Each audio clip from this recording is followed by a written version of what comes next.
Olá pessoal, tudo bem? Dando continuidade à disciplina de hidrologia, né, do curso de Engenharia Hídrica da Unidade Acadêmica de Belo Jardim. Bom, meu nome é José Roberto, eu estou como professor da disciplina e hoje a gente vai abordar a questão da medição de vazão e curva-chave. Bom, a vazão ela é extremamente importante, né, o conhecimento, tanto dentro da questão da hidrologia quanto da hidráulica, né? É uma variável que tem importância, né, para um planejamento e para o dimensionamento de diversas estruturas, bem como para o controle de enchentes, né, o conhecimento do comportamento de rios e a própria quantificação e balanço hídrico dentro de uma bacia hidrográfica. Bom, como a gente já viu, né, anteriormente, a unidade de planejamento considerada pela Lei 9433, né, é a bacia hidrográfica. Né? É nela que ocorre uma série de interações e dinâmicas hidrológicas, né, e que é de extrema importância o conhecimento, né, dessas dinâmicas, dessas variáveis, para que a gente possa fazer justamente esse planejamento. Então, quando eu falo em vazão, eu relaciono justamente a esse volume, né, de água produzido em uma bacia, que vai depender, né, das características da mesma, né, do seu tamanho, de sua rede hidrográfica, de sua inclinação, né, da sinuosidade do seu curso hídrico, enfim, da vegetação presente. Lembrando que a gente já viu que a precipitação após atingir, ou até mesmo antes de atingir uma superfície, né, ou a superfície do solo, ela pode ser interceptada pela vegetação. Né? Parte dessa interceptação pode voltar para o ambiente a partir da evaporação da água presente ali nas folhas, e parte pode escoar pelo tronco, atingindo assim o solo. Né? Ao atingir o solo, essa precipitação ou esse volume de água, né, essa lâmina, parte infiltra e parte vai escoar. Né?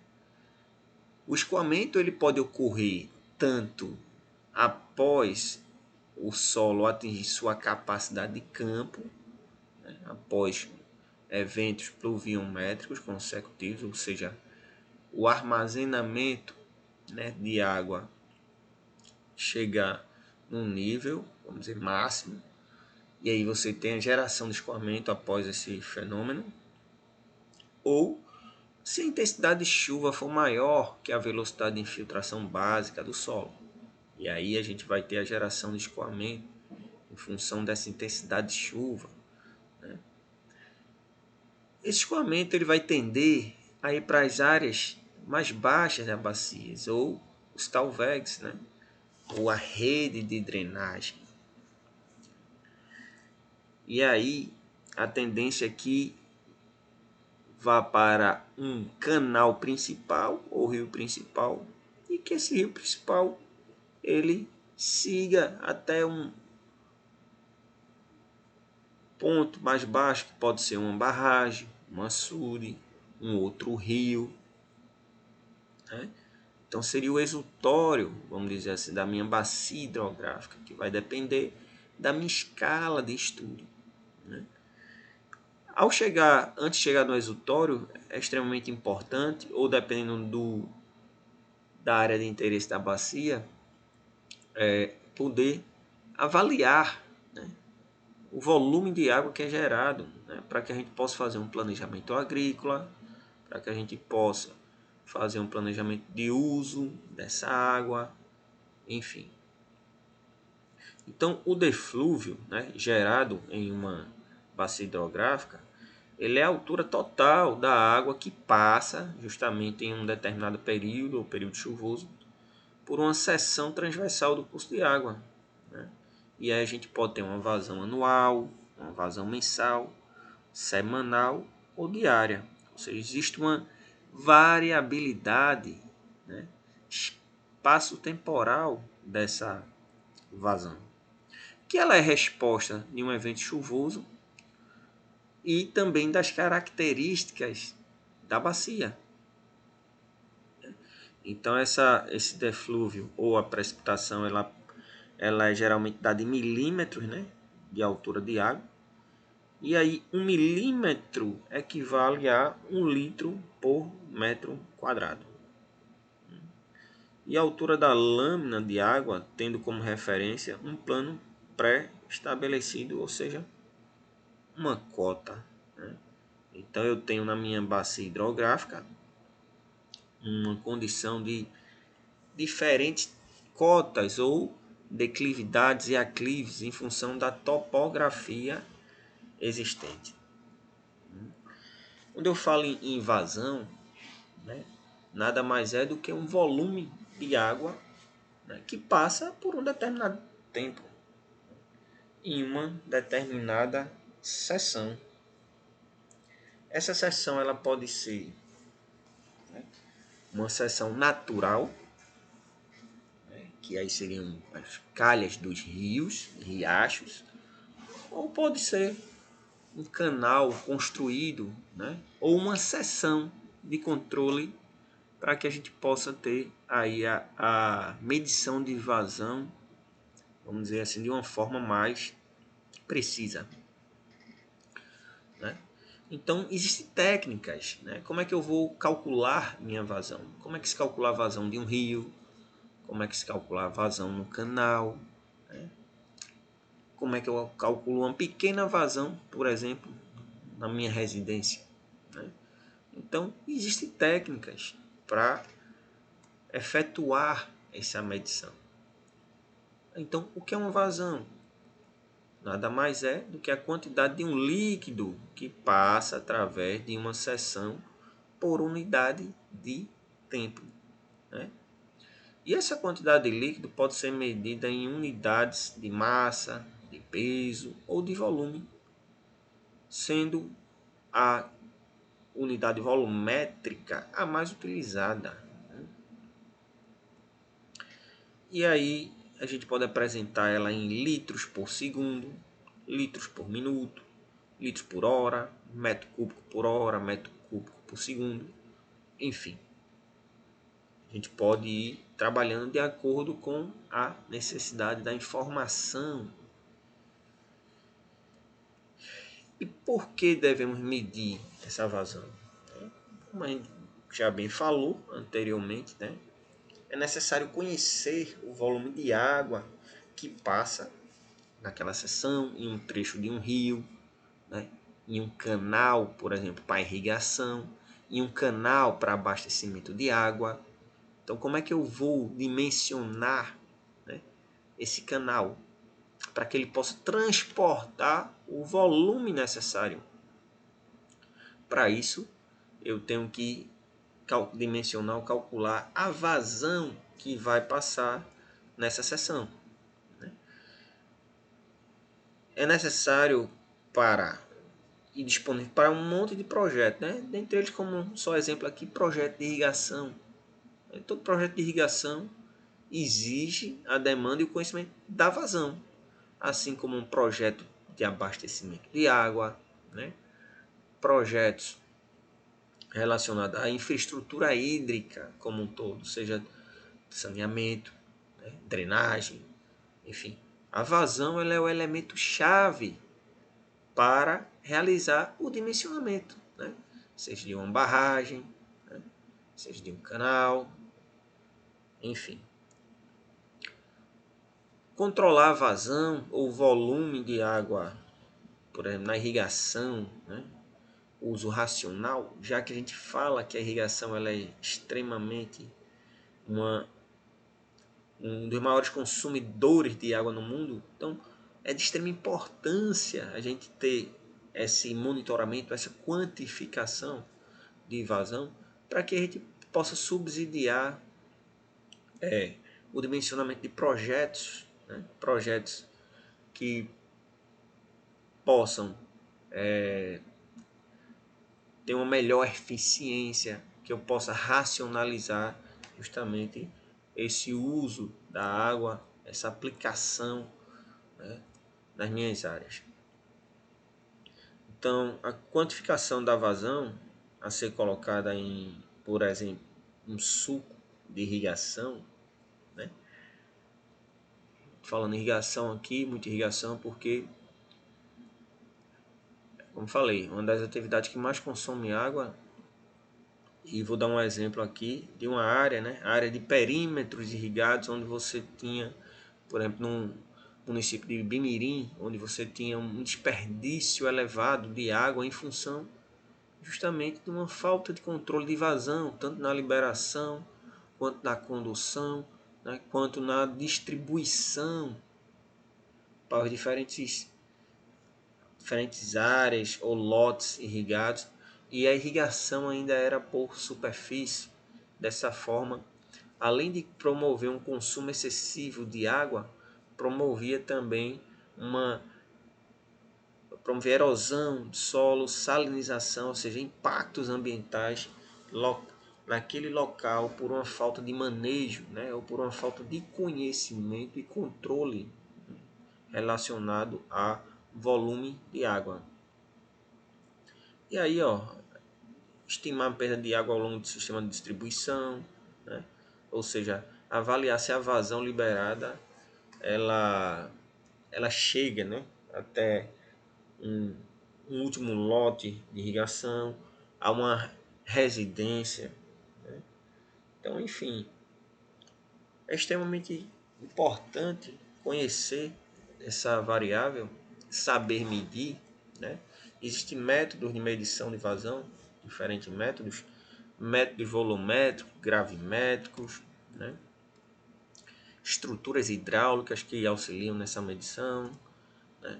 Medição por velocidade, utilização de equipamentos acústicos, né? Utilização de equipamentos eletromagnéticos e, como o tema é, curva-chave. Né? Curva-chave é um método para estimação ou quantificação de vazão em rio. Né? E aí, como conceito de curva-chave, ela é uma relação entre nível e vazão numa determinada seção de um rio. Então, dado o nível do rio na seção, para a qual uma expressão matemática é desenvolvida, obtém-se a vazão. Então eu faço a leitura do nível e eu sei diretamente qual é a minha vazão. Não é apenas o nível da água que influencia a vazão, né? Mas a gente tem a declividade do rio, a forma de seção, se é estreito, se é mais largo, né? Que podem alterar também aí a vazão, ainda que o nível permaneça o mesmo, né? Porém, essas diversas variáveis aí, ainda tem a própria rugosidade, vegetação existente. Essas variáveis normalmente elas são um pouco mais constantes ao longo do tempo, né, para uma determinada seção. E a única que tem essa variação, né, temporal é o nível da água. Então, desta forma, uma vez calibrada, né, a expressão matemática, o monitoramento da vazão no rio, né, fica mais simples, né, mais barata, né, dado que a medição de vazão não é tão simples, né, em um curso d'água, às vezes é um processo relativamente complexo, oneroso, que envolve alguns equipamentos, conhecimento técnico, e é até difícil de manter um histórico de vazão, né, quando você não tem uma automação da leitura ou quando você não tem, né, por exemplo, uma curva-chave ou uma seção de controle para auxiliar nesse monitoramento. Então, os critérios para selecionar o método para medir vazão vai depender aí de quê? Do volume de água, né? Das condições locais, do custo, né, envolvido para aquela medição, né, da precisão desejada. Então, para eu medir a vazão em um tubo, né, eu uso uma metodologia. Para eu medir a vazão em uma torneira, eu posso usar outra metodologia. Para eu medir a vazão em um rio, eu vou ter que usar outra metodologia. Então, eu tenho metodologias para diferentes situações, né, e volumes, vamos dizer assim, desejados, né? Então eu posso ter uma tubulação de 25 milímetros de diâmetro, mas eu posso ter uma tubulação de 400 milímetros. Então, assim, apesar de ser em tubulação, eu vou ter um volume, né, diferente. Então, consequentemente, essa metodologia também vai ser diferente, né, para que eu possa realmente aferir, né, quantificar da forma mais correta, vamos dizer assim, ou que tenha menos erros, né, em função da medição, né, que possa ser mais preciso, né, de uma forma geral.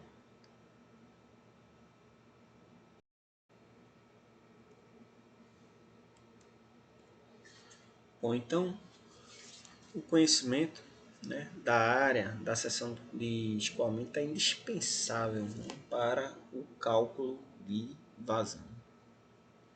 Aqui alguns equipamentos, né, para medir vazão em condutos fechados, por exemplo, né?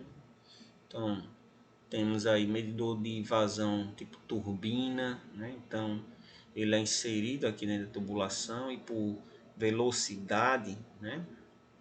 Lembrando que a equação de vazão, né, a gente pode encontrar vazão, né, sabe, na área da seção vezes a velocidade com que esse fluxo passa. Então, a gente tem como dimensionar a vazão assim. Dimensionar a vazão de forma direta, que é o volume total pelo tempo. E aí eu posso, por exemplo, pegar um balde, colocar na minha torneira, marco um minuto, por exemplo, sei lá, 30 segundos. Tem aquele volume, vou lá, faço a quantificação do volume, então vou ter um volume conhecido, volume total pelo tempo. Também encontro a vazão.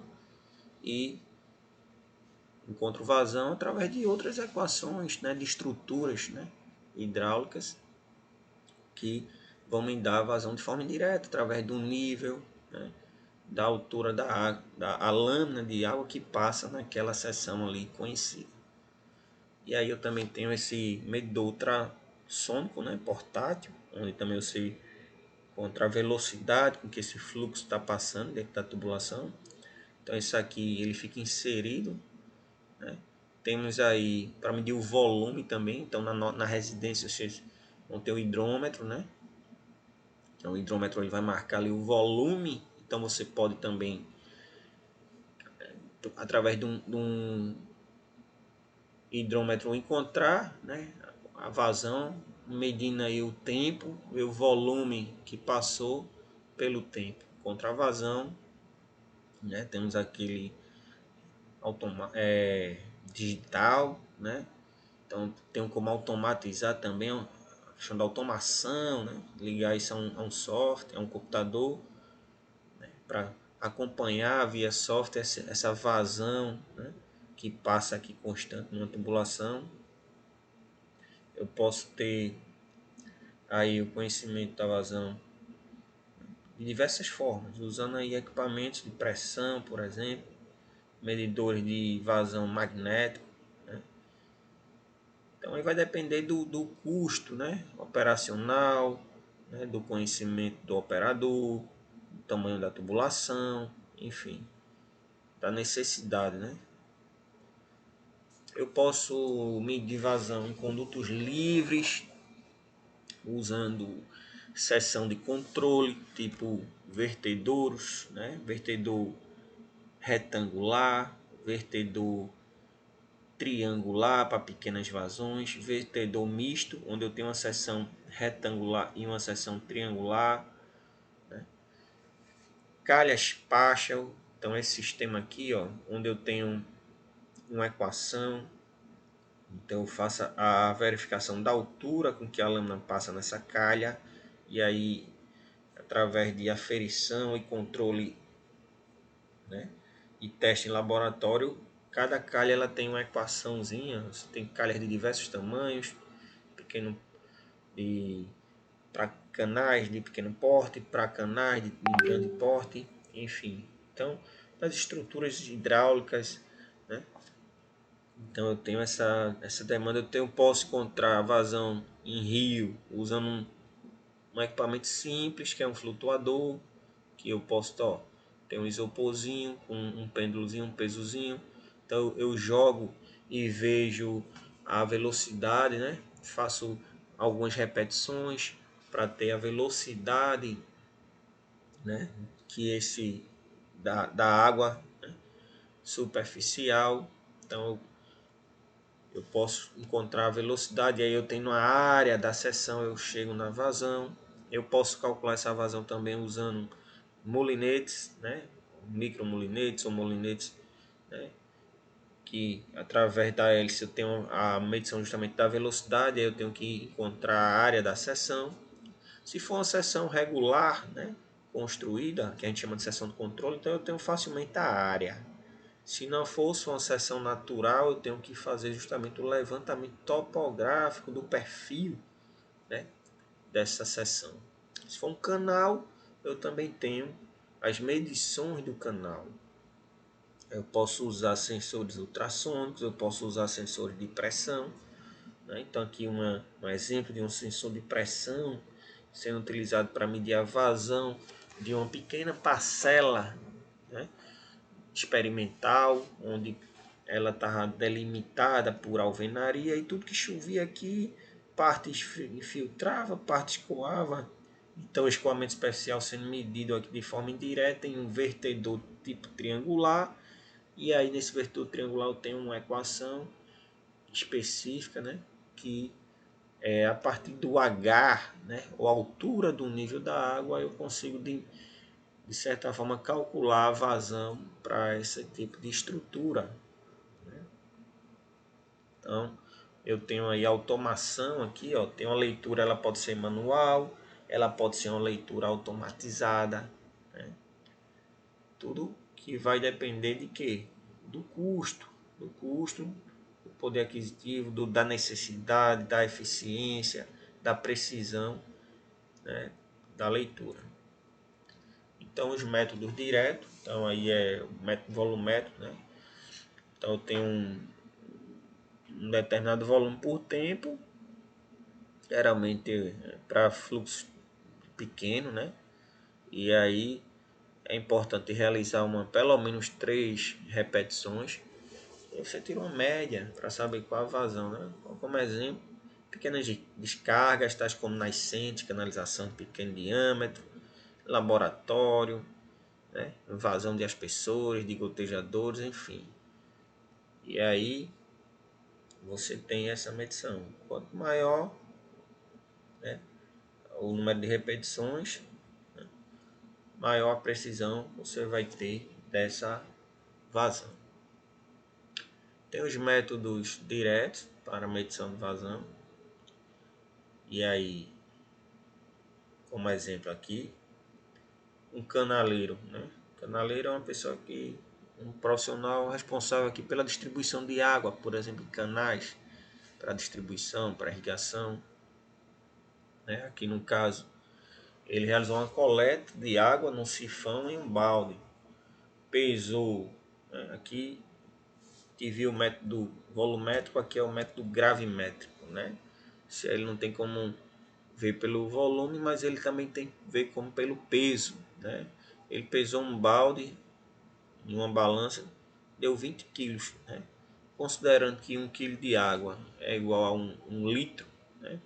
Pela massa específica da água ser igual a 1, então o tempo de coleta foi de 10 segundos, né, com a vazão. Então ele pegou aí 20 litros, né, dividido por 10 segundos, então ele tem, né, 2 litros por segundo. Método flutuador, justamente aquele método simplificado, onde você pode usar até uma garrafa PET, você enche um pouquinho de água e joga ela numa seção de rio, delimita um comprimento e faz a quantificação, né,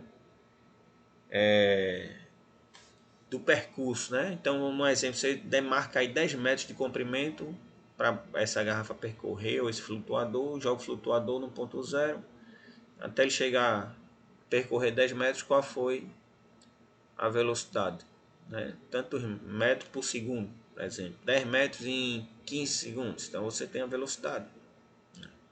E aí você faz uma repetição, você vai ter uma velocidade média, vai ter uma área média da seção transversal, e aí você pode encontrar a velocidade média, justamente 0,85 da velocidade superior que você encontra, né? Porque a gente tem o flutuador na superfície líquida, né? do riacho, ou do rio, ou do corpo hídrico, do canal. Porém, a velocidade ela apresenta um gradiente, né, ao longo da profundidade, ou seja, a velocidade de um riacho em cima aqui, ele não é a mesma velocidade no fundo ou no meio. Então, se utiliza essa equação para tentar encontrar uma velocidade média, já que a velocidade em cima é diferente das outras seções. E aí você 0,85 vezes a velocidade superior, que é a velocidade calculada, né? Então a velocidade nada mais é aí do que a variação ΔX, o percurso, né, dividido pelo tempo. Então a gente encontra aí, isso é utilizado geralmente para grandes vazões acima de 300 litros por segundo, ou seja, é uma técnica muito utilizada em rios, né?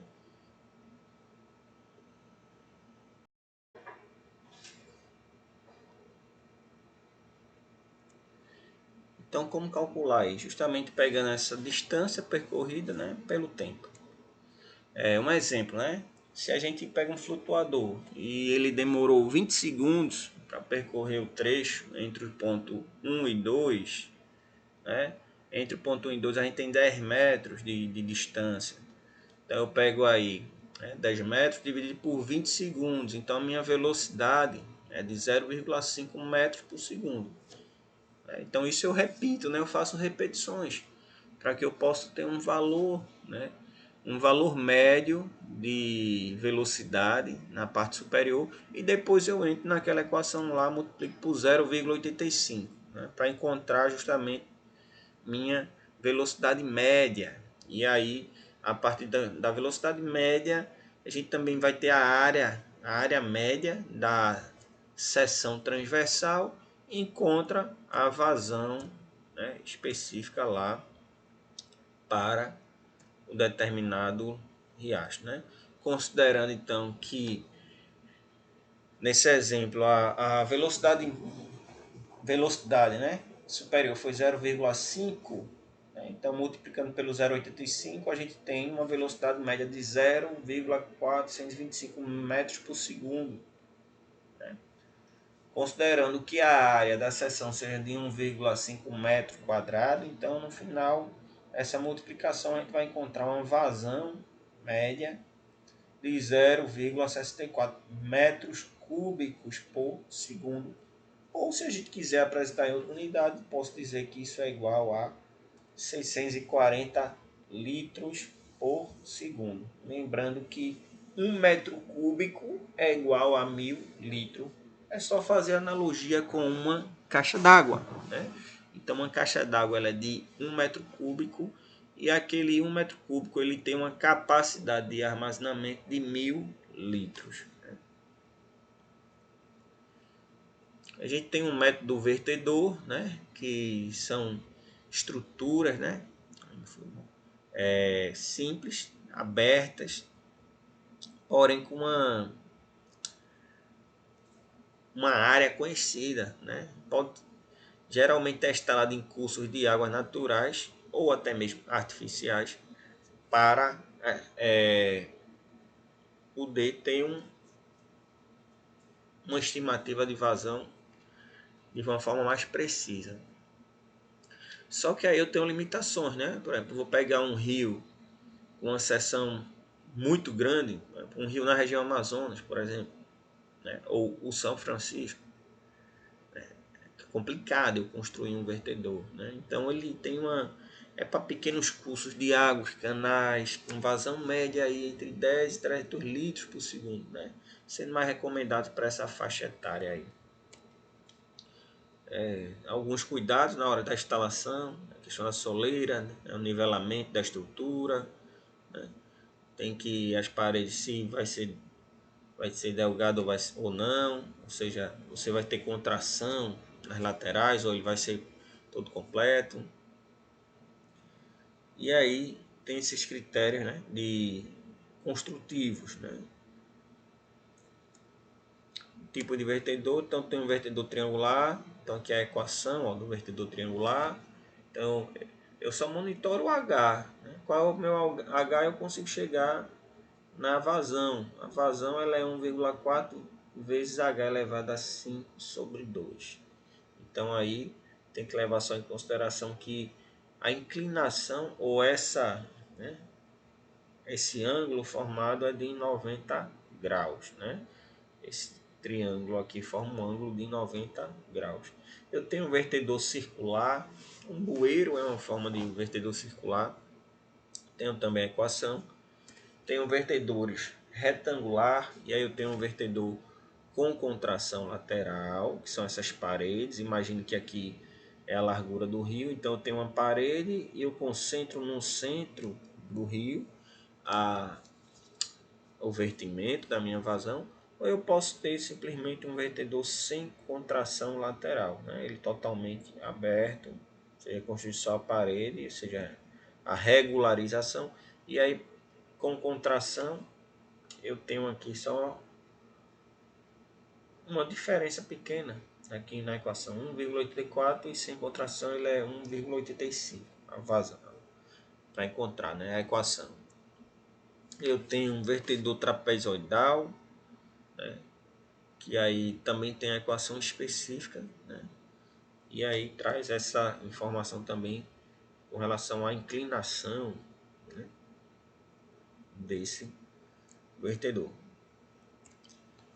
Aqui um exemplo prático, né, de um vertedouro construído em um açude, isso é em Pesqueira, né, uma bacia chama um açude, na verdade, Nossa Senhora de Fátima, né, e Fuba. Aqui são dois vertedores, aqui em cima esse aqui é o açude de Fuba, mais em cima.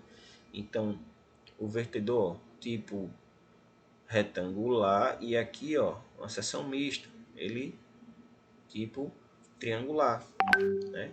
Pequenas vazões. Então eu tenho pequenas vazões e aqui quando a vazão está mais alta eu consigo ter medição. Então como é que eu sei a vazão total? É o somatório, né? Eu aplico a equação da triangular e depois em seguida aplico a equação para o vertedor retangular, né? Aqui um exemplo de um vertedor que foi rompido nesse açude, Nossa Senhora de Fátima. Aqui é a parte de recuperação. Então eu tinha só um vertedor, né, para medir bem maior, né? Então em barragens eu vou encontrar vertedores com 30, 40, 50 metros de comprimento. Então vai ter o vertedor bem maior e aqui após um evento chuvoso atípico ou extremo promoveu o rompimento desse vertedor e acabou sendo levado. E aí aqui está fazendo uma reconstrução. Aqui é uma imagem de baixo, né, onde teve essa enchente e aí acabou carreando, né, ou levando, rompendo a estrutura. Aqui é um exemplo de uma calha de um riacho, né, natural. Então, para eu poder conhecer qual a vazão desse riacho, né, durante o período chuvoso, eu preciso monitorar o que justamente a vazão. Então a gente vai ter uma condição no período seco ou sem geração de escoamento, e aqui período chuvoso ele gerando escoamento especial.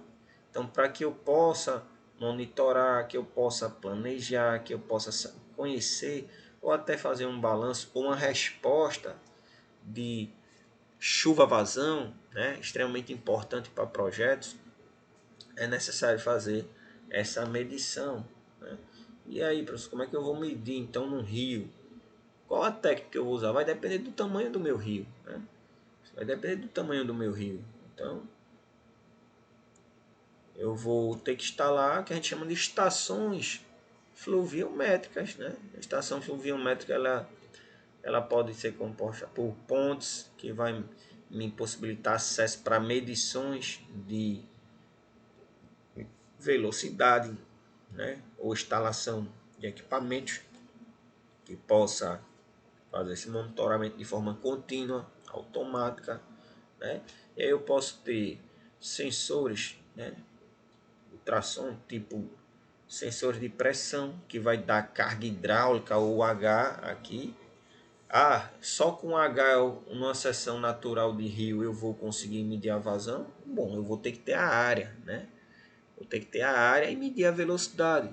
Mas a partir do que a gente chama de curva-chave, que é justamente, já está dizendo a chave para resolver os problemas. Né? Para eu poder ter o quantitativo da vazão, eu preciso calibrar ou monitorar durante um determinado período e determinar uma equação matemática que dê subsídio para essa quantificação de forma mais direta, apenas com a leitura da altura, né?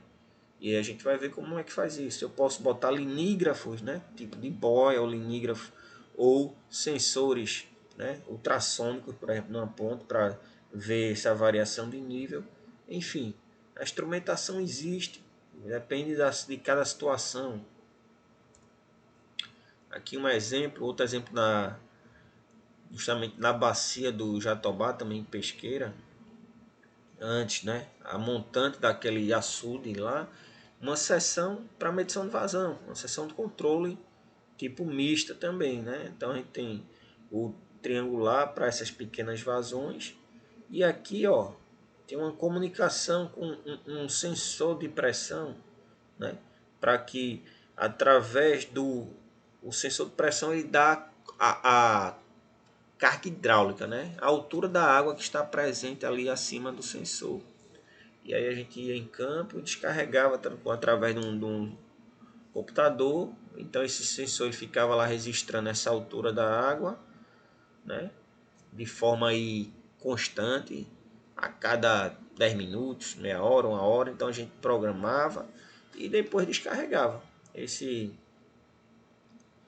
dados. Então a partir do descarregamento a gente consegue ter o H e a partir das estruturas, né, triangular, a gente sabe então, ó, o H máximo da estrutura triangular é X. Então após esse X, eu já vou estar trabalhando com a seção retangular. E aí a gente fazia o somatório e tinha como quantificar aí a vazão, né, presente nesse rio aí. Aqui, por exemplo, a transposição do Rio São Francisco. Então a gente tem aí uma seção que bem definida, conhecida. Aqui é uma seção natural que eu precisei construir uma estrutura hidráulica para medir a vazão, né? Posso medir a vazão sem a estrutura hidráulica? Pode, né? Mas como eu disse, e a gente vai ver, é necessário ter uma série de medidas, de medições para construir uma curva-chave, né, vazão e altura, para que eu possa monitorar. Ou eu só vou monitorar de forma pontual. Né? Aquele evento eu vou lá, naquele dia tem uma vazão. Aquele dia eu vou lá, tem uma vazão.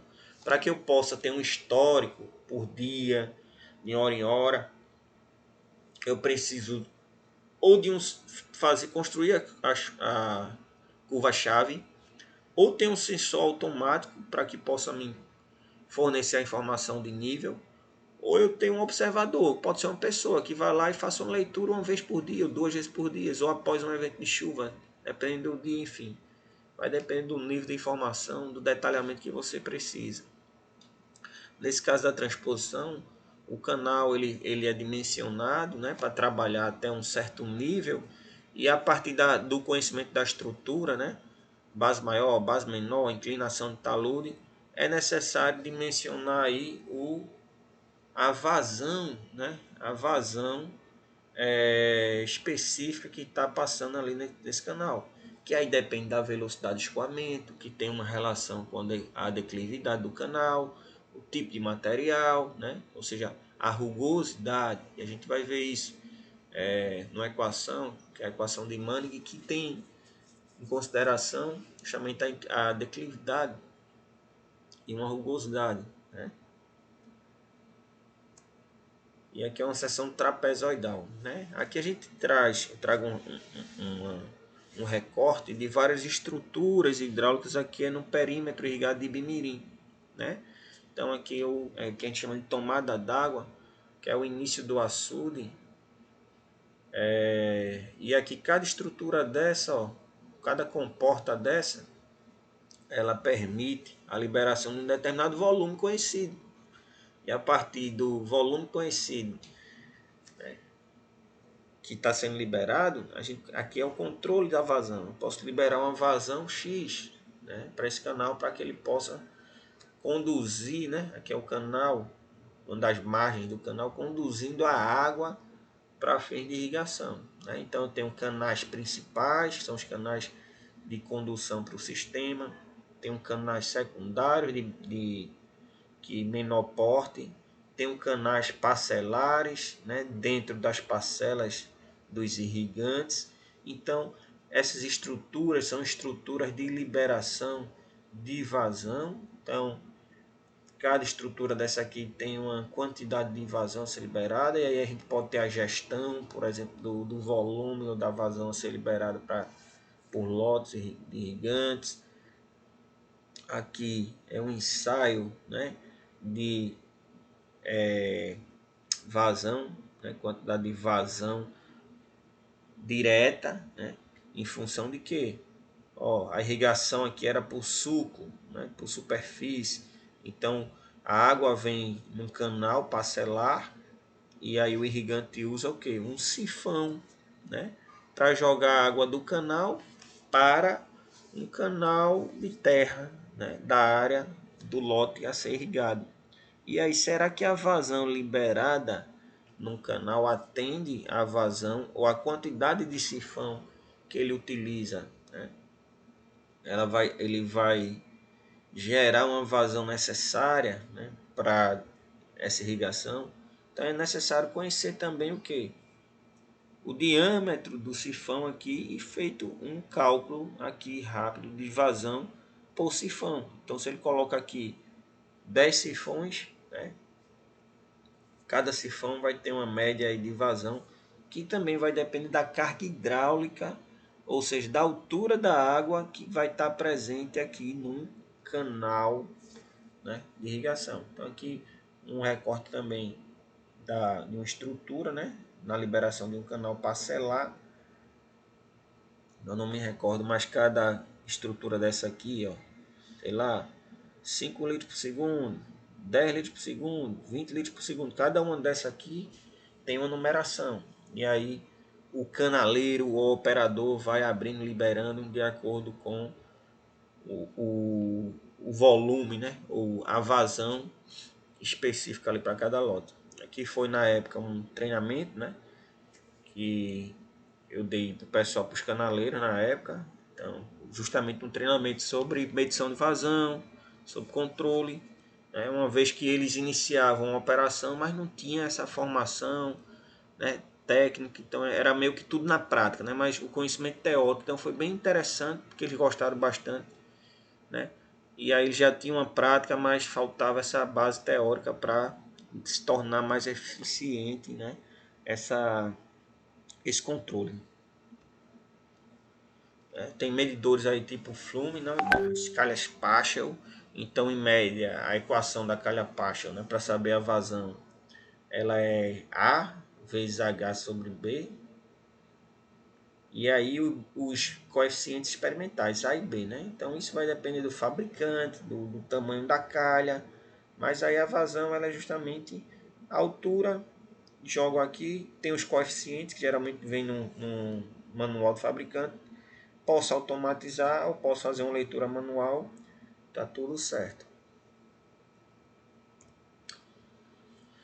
E aí eu tenho também a medição através de velocidade, usando o que? Molinetes, né? Que são pás ou hélices que giram impulsionados pela velocidade do escoamento. Estabelece aí uma proporcionalidade entre o número de voltas por unidade de tempo e velocidade de escoamento, né? Então, para encontrar vazão, usa essa equação. Vazão é área vezes velocidade, né? Pode ser usado tanto em condutos livres, canais, rios, como em condutos forçados, aí, tubulações, né? Então é muito preciso na determinação da velocidade. Então aqui a gente tem um exemplo de um molinete bastante utilizado em medição, que a gente chama de medição aval ou medição de campo, né? Em rios, em canais. E aí a gente tem o conhecimento da seção, se foi um canal, por exemplo, trapezoidal. A gente tem a largura da base menor, largura da base maior, a altura da lâmina, né, naquele canal, e aí a velocidade média para cada vertical é determinada justamente usando o molinete posicionado em pontos distintos, né? Como a gente viu lá, a velocidade na superfície do escoamento ela difere até o fundo. Então, para usar o molinete, a gente tem que saber qual é a altura da lâmina de água e aí a gente tenta posicionar, né, o molinete. Por exemplo, se for um canal com 60 centímetros só de lâmina de água, eu só vou botar ele, né, em 60% da profundidade. Se eu já tivesse mais de 60, eu já vou fazer duas medições em duas profundidades diferentes, né? Então, dependendo da profundidade, eu vou ter uma leitura da velocidade ao longo da profundidade do rio, riacho ou canal, né? E aí, cada equipamento também tem uma equação que é de fabricante, que é a equação de calibração. Para eu encontrar a velocidade do equipamento, eu aplico essa equação. Se o número de rotação que está dando lá na leitura do equipamento for menor que 96 giros, então eu aplico essa equação aqui. Se tiver um escoamento muito rápido e eu tiver um número de giros acima de 96, eu aplico essa equação. Da onde é que eu tiro isso? Fabricante. É o fabricante que me dá o manual do equipamento, eu tenho a equação e aí eu só tenho que saber operar, colocar lá nas profundidades conforme a altura da lâmina de água e o tempo, né, gasto para essa operação. Então eu pego aí o número de rotações e divido pelo tempo, né? Bom, um estudo de caso com relação à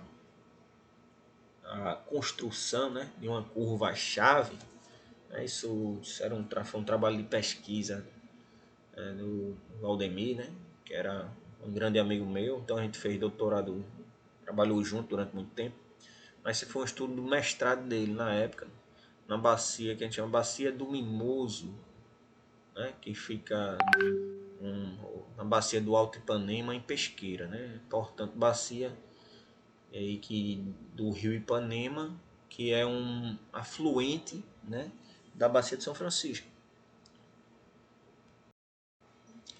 Então aqui nessa investigação, nesse estudo, nesse trabalho de cunho científico e prático, né? Então o Aldemir ele buscou justamente dimensionar, né? Ou gerar essa curva-chave nesse riacho, que é o Riacho do Mimoso, né? É um riacho que tem uma importância porque ele corta um vale aluvial que o pessoal faz muito, tem muita exploração agrícola, né? Com relação à irrigação, né? Tem a questão que é um riacho que alimenta também um sistema para fim de abastecimento. Então, assim, além do estudo relacionado à vazão, ele também avaliou né? Além da curva-chave, então a gente tem a curva-chave para determinar a vazão. Ele também construiu a curva-chave relacionada à produção de sedimentos, né? Que aí você tem uma ideia de degradação da bacia, né? Pela produção de sedimentos encontrados no rio. Quanto mais sedimentos chegar no rio, isso tem uma relação com o grau de degradação da bacia, ou seja, você está tendo eventos de chuvas que estão promovendo erosão, né, em função de quê? De um desmatamento, né, do solo descoberto, enfim, né, do uso e ocupação desordenada. E aí você vai promovendo esse impacto, esse carreamento do solo para a calha do rio, né? Então, a princípio, para fazer o levantamento da área da seção, né, como era um rio de pequeno porte, então ele foi aí, ó, nem usou topografia. Ele podia ter usado a topografia aqui, mas eu realmente trouxe essa imagem porque eu acho que é interessante. Eu disse, só posso levantar a seção do rio se eu tiver um levantamento topográfico. Não, né? Você pode usar tecnologias alternativas, o que é que você tem ali disponível. Então aqui ele fez uma medição usando, por exemplo, uma régua, né? Uma régua linimétrica, né? Que a gente utiliza aí para, né, monitoramento de nível de barragem, mas pode ser uma régua comum, podia ser aí uma trena, né? Podia ser uma madeira com aquela fita métrica. Então você pegava a fita métrica e colocava na madeira, enfim. Então ele foi fazendo um levantamento da seção do rio, né?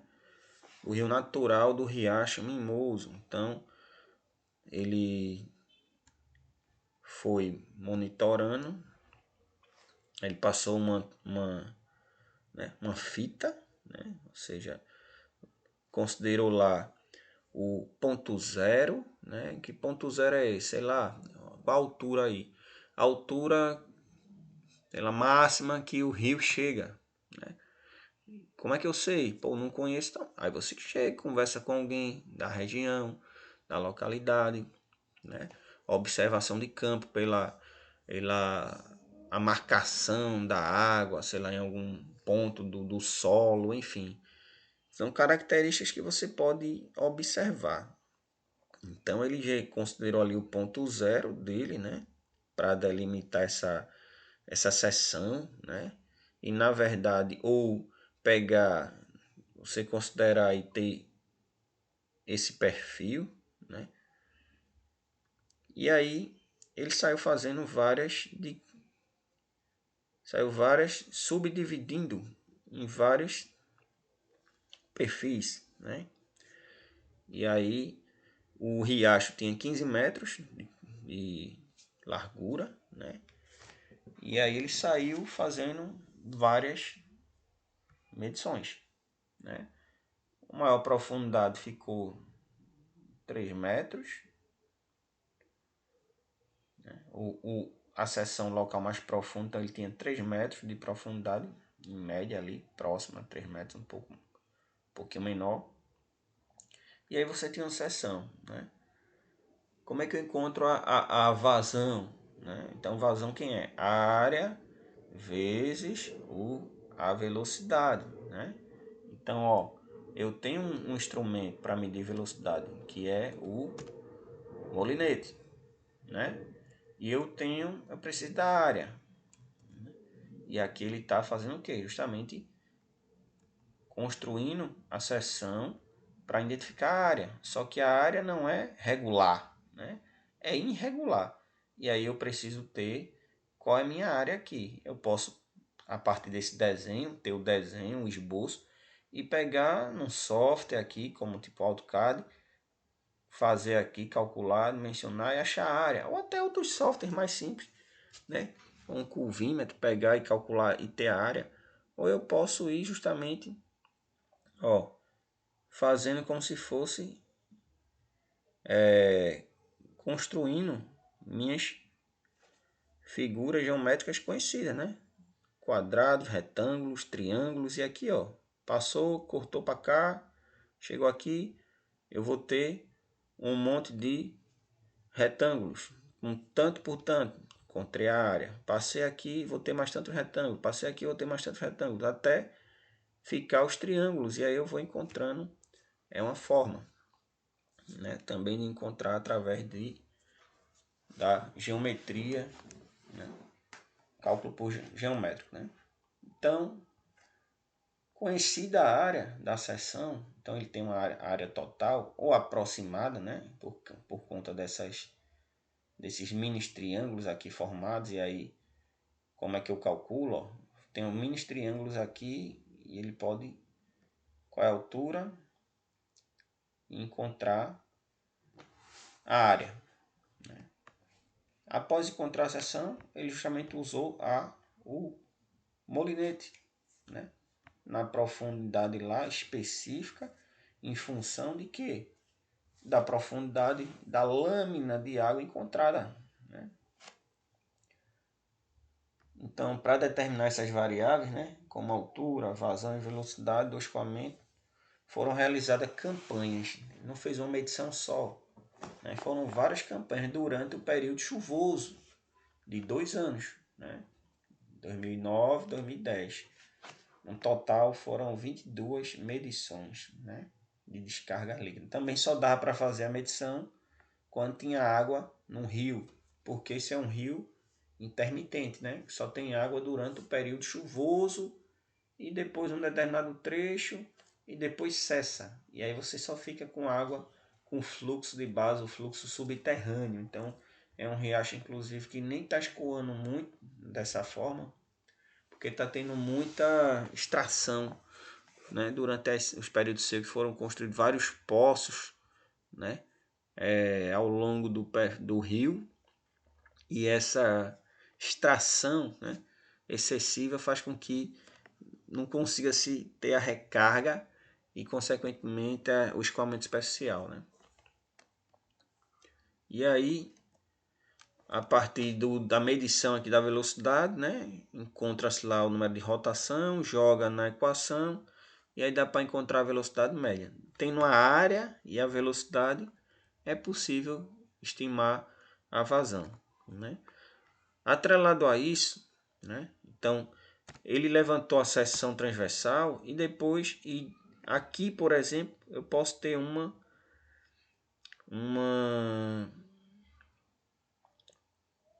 uma régua linemétrica como essa, tá entendendo? Para que a partir do meu ponto zero eu tenha uma régua linemétrica para cima. Quando o rio estiver correndo mesmo, eu vou ter condição, ou uma régua linemétrica aqui dentro, né? E aí eu já sei, ó, já tem tantos metros de coluna d'água, né, que seria o meu H, né? Justamente a curva-chave ela vai me dar uma relação entre a vazão do rio e a altura, né?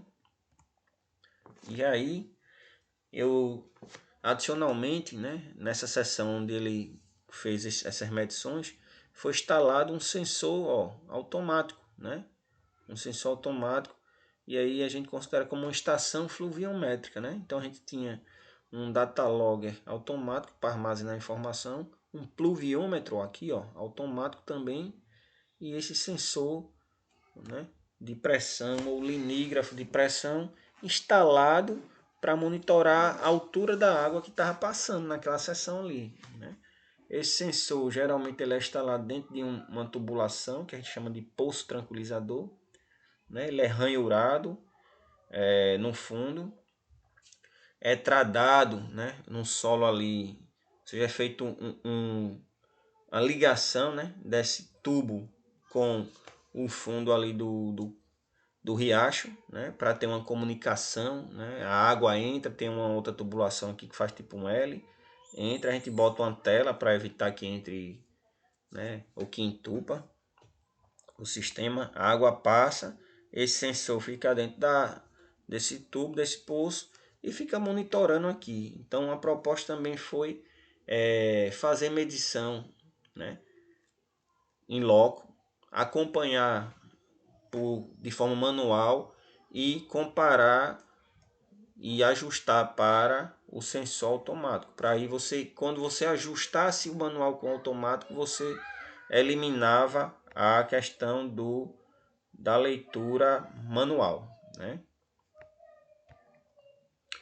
Então, para obter a curva-chave, né, ele foi a partir dos dados das campanhas, das 22 campanhas numa medição direta, referente à altura do escoamento por evento e a respectiva descarga, né? Ele tinha a área, calculava a velocidade, encontrava a vazão.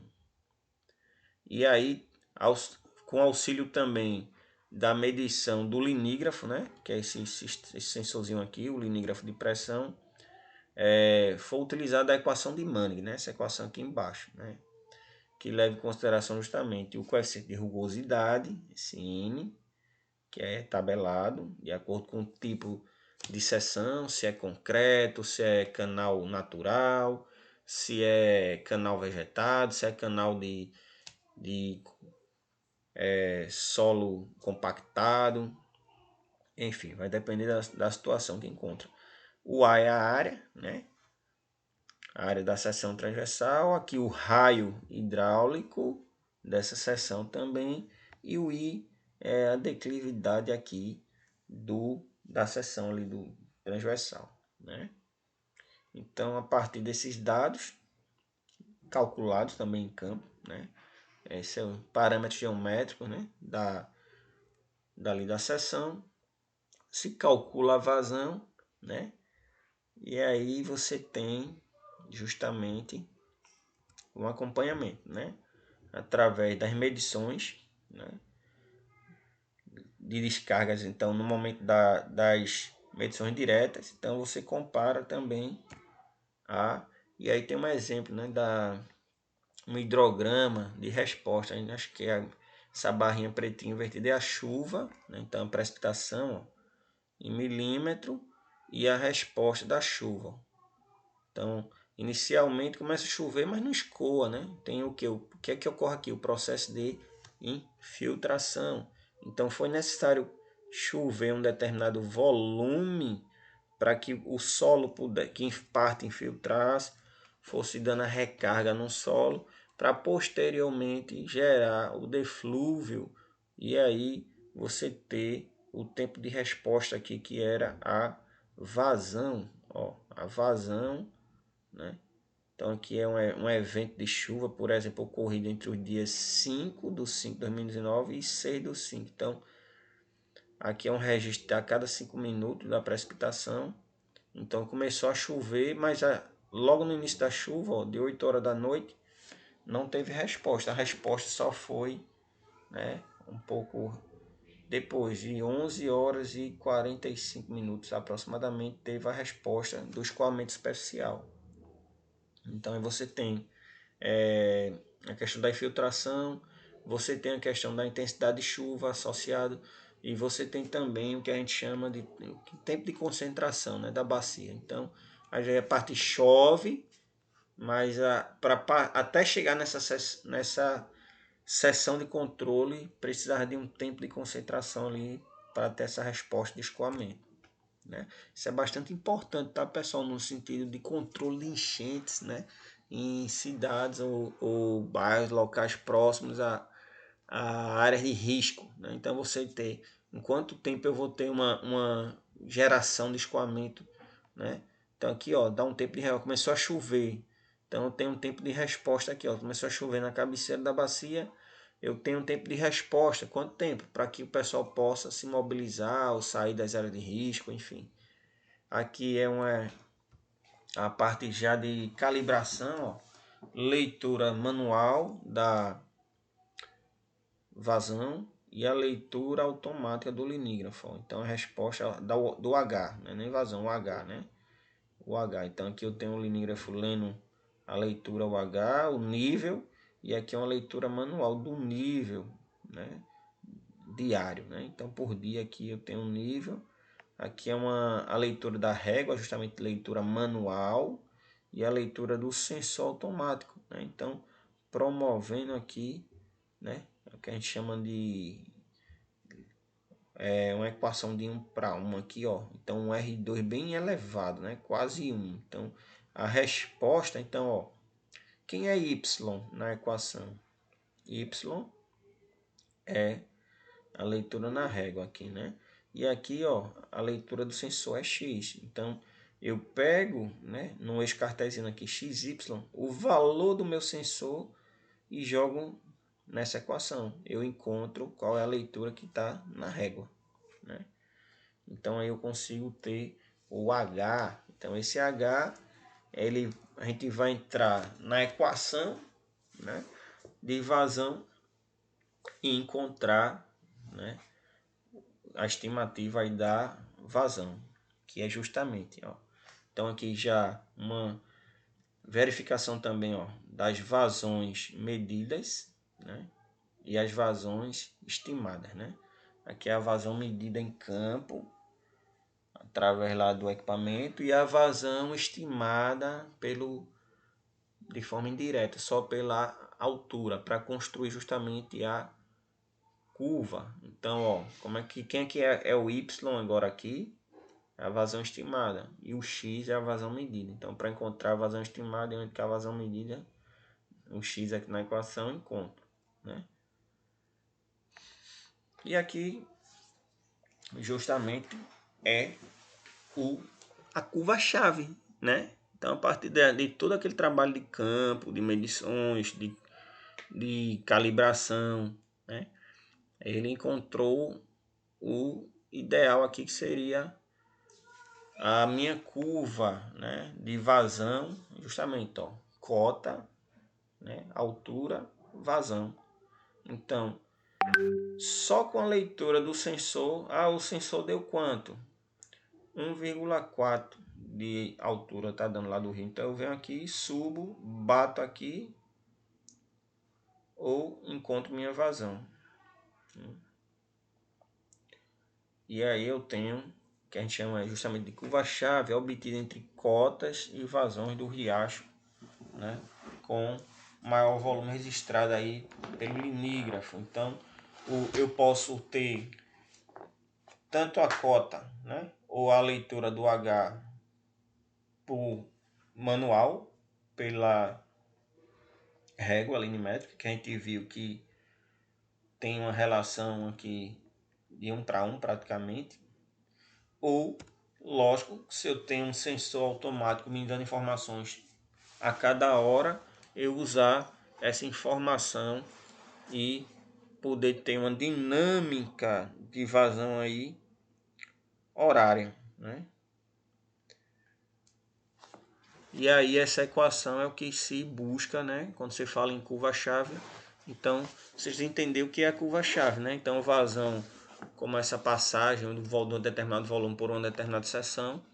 E a curva-chave é uma forma de medir vazão de forma indireta para rios, riachos, né? De composição natural, né? Fora a curva-chave, a gente viu que é possível calcular de diversas formas, né?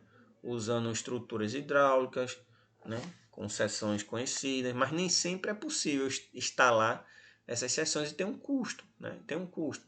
Assim como para poder gerar curva-chave também tem um custo operacional e um conhecimento, né? Tem que ter um conhecimento para fazer todas essas operações de campo, né? Levantar área de seção, ter todo o conhecimento. E aí chegar nessa situação de você simplesmente, para encontrar vazão, joga aqui um valor da cota, né? Aqui encontra a vazão, né? Então esse aqui é de cota, não é de vazão, deveria estar X aqui o C.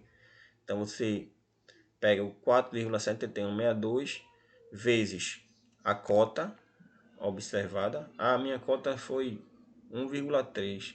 Pronto, você vai pegar 1,3, botar aqui, elevar a 2,5937 e você vai encontrar a sua vazão para aquela cota. Pronto, pessoal, isso aqui é só uma sementezinha plantada, né? Então é interessante que vocês também tentem abordar, tentem ler, né, sobre isso para poder se aprofundar. E se tiver dúvidas, a gente vai tirando ao longo do curso. Vocês não podem ir perguntando, né? A aula vai estar disponível, vai estar gravada. E aí vocês podem também perguntar pelos outros canais de comunicação. Até a próxima.